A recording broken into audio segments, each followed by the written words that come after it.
मुफ्ती तारिक मसूद के बयानात के लिए मुफ्ती साहब के ऑफिशियल चैनल मुफ्ती तारिक मसूद स्पीचेस को सब्सक्राइब करें। मुफ्ती इस्लामाबाद में एक नौजवान, अबे हाँ यार, ये बड़ा मसला हुआ है फैसलाबाद में ना।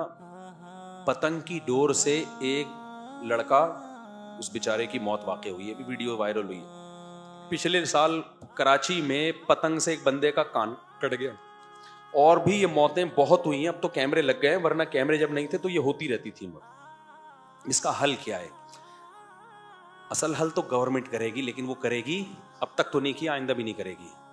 तो अवाम को ऐसे मौके पे अपना डिफेंस खुद करना चाहिए। दो काम करो, एक तो बाइकों पे आगे वो लगाओ, वो तारा, वो एक आती है वो जो है ना। दूसरा, कोई कमबख्त पतंग उड़ाता हुआ नजर आए ना, सारे मोहल्ले के लोग मिलके उसको कूटें। समझ रहे हो? ये ना कहें कि डाकू है, वरना तो लोग मार ही देंगे उसको। बोले पतंग उड़ा, दो चार लगाएं, ज्यादा नहीं, कम से कम दो चार तबर्रुकन। जो भी पतंग उड़ा रहे हैं ना, देखो गवर्नमेंट पे मत डालो। लोग कटते रहेंगे, मरते रहेंगे, यहां हुकूमतों को होश नहीं है। डाकुओं का राज देखो ना।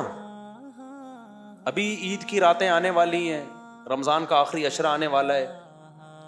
धनाधन कराची में डकैती हो रही है। पिछले साल कितने लोग मरे हैं मेरे अपने दोस्तों में। कोई घुटना किसी का खराब हो गया, कोई हमेशा के लिए पैरालाइज हो गया, कोई मर गया। जवान शौहर जवान बीवी के सामने मरा है। तो गवर्नमेंट बिल्कुल कंट्रोल नहीं करेगी। वो करते हैं, फुसफुसे से इनके चलते हैं। एक्चुअली हमने रेंजर्स वालों को ऑर्डर दिया कि वो हर आदमी की चेकिंग करें।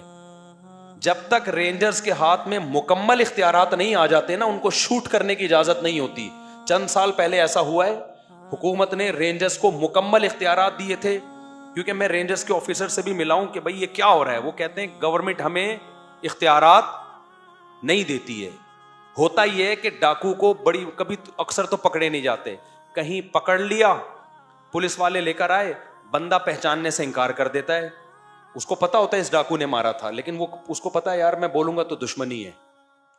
केस चलता है। बाज दफा वो लॉ ऐसा है कि जब कोई गवाही नहीं देगा, हर आदमी डर रहा है गवाही देते हुए, तो वो अदालत से छूट छाट के वो उनको ट्रेंड हो जाते हैं कि अब हमने ये वाली मिस्टेक नहीं करनी, अब हम दूसरे तरीके से हम डकैती करेंगे। तो सिस्टम आपका वो डाकुओं की पैदावार में कमी के बजाय इजाफा कर रहा है। सिस्टम ऐसा है, वो कहता है कि जो डाकू नहीं भी हैं वो भी क्यों नहीं है, उनको भी चाहिए कि बने। सिस्टम बना रहा है डाकुओं को कम नहीं कर रहा। ऐसे मौके पे अवाम अपना डिफेंस जब तक खुद नहीं करेगी, या तो रेंजर्स को इख्तियारात दे दिए जाएं। मैं दावे से कहता हूं इंशाल्लाह 1 महीने में अमन कायम हो जाएगा। शूट करने की इजाजत दे दो रेंजर्स को, इजाजत दो भाई। जो नजर आ रहा है ना, जहां भी उड़ा दो उसको। कोई पत्थर से ना मारे मेरे दीवाने को, बम का जमाना, उड़ा दो साले को। तो जब तक इस तरह कंट्रोल किसी एक पावर के हाथ में मुकम्मल नहीं आएगा, डाकुओं का कराची में राज रहेगा। और जब तक ये नहीं होता तो फिर अवाम अपना डिफेंस खुद करे। वो कैसे डिफेंस करेगी? भाई आपने लाइसेंस वाला असलहा रखे, जितने भी दुकानदार हैं। एक आदमी के पास असलहा होने से फायदा नहीं होता। वो पिस्टल निकालेगा, डाकू उसको मार देगा। सबके पास असलहा होना चाहिए। लाइसेंस वाला असलहा बन जाता है आराम से, कोई रॉकेट साइंस नहीं है इसमें। तो लोग हैं गली मोहल्ले के, उसमें क्या होगा भाई, डाकू आया छीनने के लिए, बंदूक रखी हुई है, तो इतनी तरफ से फायर हो कि डाकुओं को यह पता चल जाए भाई कराची की आवाम निहत्ती नहीं है। क्योंकि पब्लिक अगर उनको छोड़ेगी तो इसका मतलब आप और बेवा औरतों की तादाद में मजीद इजाफा कर रहे हैं। ये कमबख्त न किसी औरत को देखते हैं, न किसी मासूम बच्चे का ख्याल करते हैं। तो आप सब असलहा रखो मेरे भाई, लाइसेंस वाला असलहा हो। और उसका तरीका ये नहीं हो कि डाकू आए, आपने बहादुरी बन के वो मार देगा आपको 2 मिनट के अंदर। वो नहीं मारेगा, पीछे कोई बंदा खड़ा हुआ होगा, आप उठा के पकड़ा दो, ये भाई ये भी तुम्हारा, ये भी तुम्हारा, ये सब तुम्हारा। गली मोहल्ले में दूसरे लोग भी ये मंजर देख रहे हो, उनको पता हो कि असलहा हमारे पास भी है। तो जब बहुत से लोगों के पास होगा ना, देखो डाकुओं में तो सबके पास है, या तो किसी के पास भी ना हो, सिर्फ पुलिस के पास हो। जब पुलिस के अलावा भी इतने लोगों के पास है तो फिर सबके पास होगा। मैं इसकी एक मिसाल देता हूं। पहले जब गवर्नमेंट का लॉ ये था कि आप मोटर से पानी सक नहीं कर सकते, गवर्नमेंट पानी छोड़ेगी तो सबके नलों में पानी आएगा खुद ब खुद जितना आ जाए। अब जो भी मोटर लगा के पानी खींचता था हम कहते थे गैर कानूनी हरकत है, पानी चोरी कर रहा है। लेकिन हुआ क्या, ये गैर कानूनी हरकत इतने लोगों ने की कि अब जो मोटर नहीं लगा रहा उसको हवा के अलावा कुछ भी नहीं मिल रहा।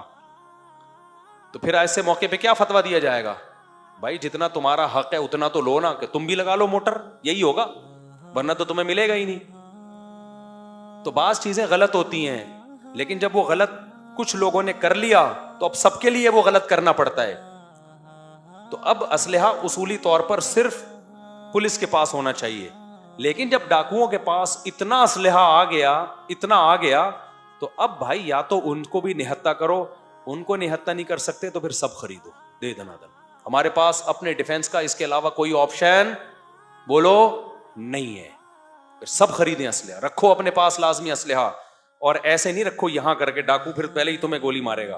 उसका तरीका है छुपा के रखो उसको, दोस्तों को पकड़ा दो, और डाकू आए फौरन घुन्ने बन के ये भी ले ले, ये भी ले ले। जब जाए ना तो चारों तरफ से फायर हो उसके ऊपर, इसके अलावा नहीं हो सकता। और ये पतंग जो उड़ाता, देखो खेल बहुत सारे हमने भी खेले, लेकिन हमारे बाप ने हमें कभी पतंग नहीं उड़ाने दी।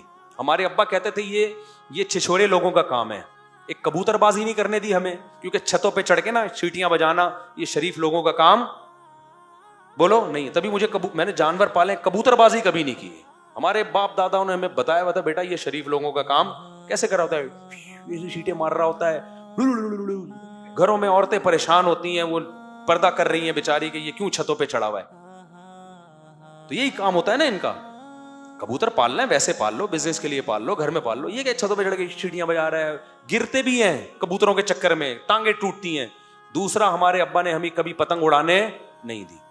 हमारे लड़के जाते थे ग्राउंड में, मुझे नहीं आती थी, मुझे पता था अब्बा ने देख लिया तो तबीयत से कुटेंगे। हमने ये सुना हुआ था, बेटा ये शरीफ लोगों का काम नहीं है, क्योंकि इसमें भी यही होता है, छतों पे चढ़ रहे होते हैं, वो काटा, ये गोड़ा, ये छिछोरी आवाजें, सीटियां। खेल भी कुछ मुहज्जब होते हैं, कुछ छिछोरे होते हैं। बंटे हमारे अब्बा ने हमें खेलने देखा ना, यूं यूं करके खेल रहे थे बंटे। तो इसलिए अब इतने हादसात हो चुके हैं पतंग के जरिए, कान कट रहा है किसी का, गला, ये तो गले वाला तो एंड हो गया। ये तो उस नौजवान, कितना खूबसूरत नौजवान है, 2 दिन बाद उसकी शादी थी, तो क्या कोहराम मिचता है घर के अंदर यार। उसके बाद भी अगर कोई लाहौर में पतंग उड़ा रहा है, फैसलाबाद में पतंग उड़ा रहा है, और लाहौरी आराम से घुन्ने बन के गुजर रहे हैं, तो फिर तुम सबकी गर्दनें काट देनी चाहिए पतंगों से काट काट के ना। ये कौम फिर इस काबिल है। किसी को भी पतंग उड़ाता हुआ देखो ना, चुप नहीं बैठो, उसकी वीडियो बनाओ, उसको कम से कम जलील तो करो ना।